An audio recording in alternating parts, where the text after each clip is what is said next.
The camel's nose doctrine. It's a pretty funny name for a negotiating tactic.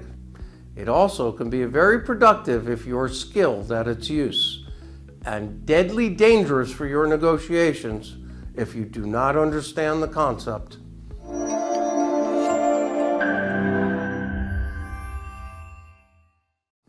The camel's nose doctrine describes a negotiating style wherein the entire transaction is broken down into separate, standalone segments and negotiated piecemeal, coming to full agreement on each segment before moving on to address the next. The name derives from the desert sandstorms when the camels, although well adapted for these storms, will try to place its nose under the tent. You figure, okay, it's just a nose. After all, it needs to breathe. Then the head comes into the tent and you say, okay, it needs to see. And this goes on each time, just a little bit that on its own doesn't seem too bad. That is until you are sleeping with a camel in your tent. If in your negotiations you are unaware that this is being done to you, you will tend to find yourself in the end with a transaction that looks very little like the transaction you intended in the first place. You've heard of death by 1,000 pinpricks? How about 1,000 steps in the transaction from where you started without even being aware it's happening?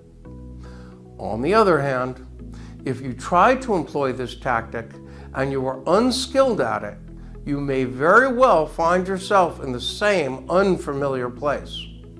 Why? You could have unwittingly exposed yourself to the same tactics being used on you. My best advice is that if you have an important negotiation and you have not hired a professional negotiator, never approach your negotiations in a piecemeal manner.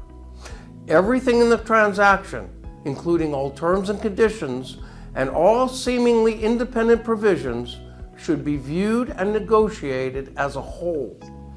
Every term has some effect on all of the other terms, even if it's just used as trading fodder.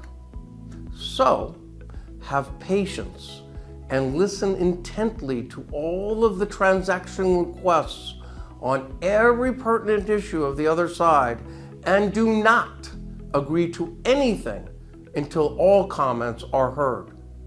Leave the table with, I've heard the comments, understand the requests, let me review and come back to you. Then you will have time to review and organize your response on all of the comments at one time, framing the horse trading on your terms. Why is it that you think that the best salespersons are trained to push for a deal on the spot? It's so you can't consider the entire transaction presented and make calculated decisions on what stays in the transaction and what can be negotiated away. This is absolutely the best way to ensure you are not nitpicked to end up 2 miles off the trail from where you started your negotiations. So, now that you know, will you be sleeping with a camel in your tent tonight?